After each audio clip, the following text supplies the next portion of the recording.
राधे राधे, जय श्री कृष्णा, जय जय श्री सीताराम। मानस पीयूष बालकांड। बंदो संत समान चित, हित अनहित नहीं को। अंजलिगत शुभ सुमन जिमि सम सुगंध कर दो। संत सरल चित जगत हित, जान सुभाव स्नेहु। बाल विनय सुनि करि कृपा, राम चरण रति देहु। बाबा तुलसीदास जी संतों की वंदना कर रहे हैं कि संतों का चित्त कैसा है, संतों की सोच कैसी है कि वो हित और अनहित कुछ भी नहीं देखते। कोई उनसे शत्रुता करे या कोई उनसे मित्रता करे, वो समान भाव रखते हैं। जैसे ये अंजलि है ना, इस अंजलि में फूलों को भर लिया तो दोनों हथेलियों को समान भाव से सुगंधित करता है, किसी एक हथेली के साथ भेदभाव नहीं करता। या ऐसे समझ लो कि एक हाथ से फूल को तोड़ा और दूसरे हाथ में ले लिया, तो जिस हाथ से तोड़ा वो हाथ में सुगंध से भर जाएगा और जिस हाथ में पकड़ा तोड़ने के बाद वो सुगंध से भर जाएगा। वो शत्रुता नहीं करता, समान भाव से देखता है। इसी प्रकार संतों का हृदय होता है, इतना कोमल होता है कि वो शत्रुता तो जानते ही नहीं, शत्रुता क्या होती है।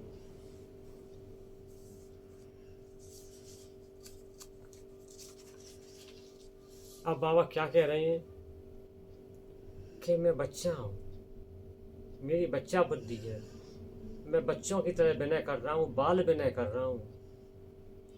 हे संत महात्माओं, हे साधु जनों, मेरे ऊपर ऐसी कृपा कर दो कि मुझे भगवान राम जी की चरणों का प्रेम प्राप्त हो जाए। मतलब बाबा अपने आप को संतों के सामने एक बच्चे की तरह रिप्रेजेंट कर रहे हैं कि प्रभु मैं कुछ नहीं जानता हूँ, मैं अज्ञानी हूँ, मैं क्या रामचरितमानस लिखूंगा, मेरे अंदर कोई बुद्धि विवेक नहीं है, मैं तो एक बच्चा हूँ, बच्चे की तरह हूँ। आप मेरे ऊपर कृपा करोगे तो मैं रामचरितमानस लिख पाऊंगा, नहीं तो नहीं लिख पाऊंगा। आप तो बड़े दयालु हैं, आपके मन में कोई भेदभाव कभी रहता ही नहीं है। ये तो बाबा ने की संतों की वंदना। अब इसके बाद बाबा आए खल दुष्टों की वंदना पर।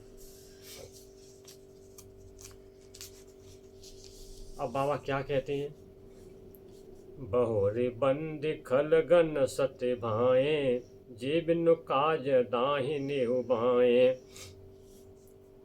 मैं बड़े सच्चे मन से, सत्य भाए से, सच्चे मन से, बिल्कुल हृदय से खलगनों की, दुष्टों के समूह की, सठों के समूह की वंदना करता हूँ, उनके भी याद जुड़ता हूँ, उनकी प्रार्थना करता हूँ।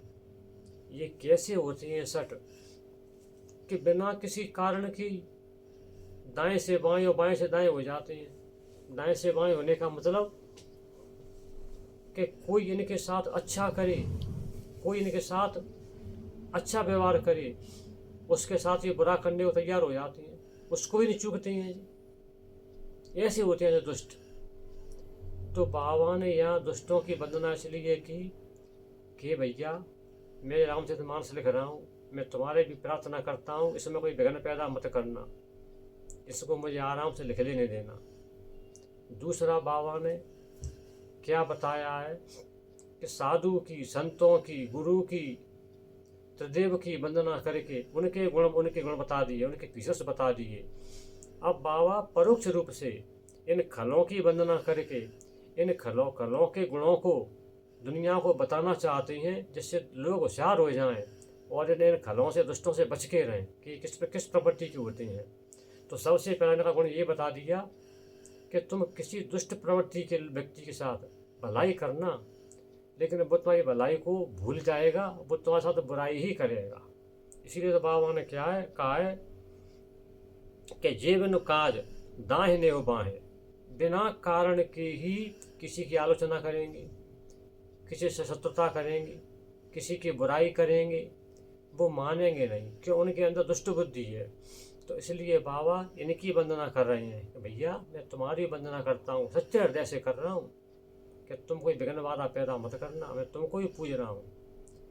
ऐसे दुष्ट होते हैं। इस प्रकार बाबा ने संतों की वंदना की, साधुओं की वंदना की, त्रिदेव की वंदना की, गुरु की वंदना की, गुरु के कचरणों की वंदना की, गुरु के नखों की वंदना की। अब बाबा चलते चलते खल वंदना पर आ गए हैं। राधे राधे, जय जय श्री सीताराम। राधे राधे, जय श्री कृष्ण।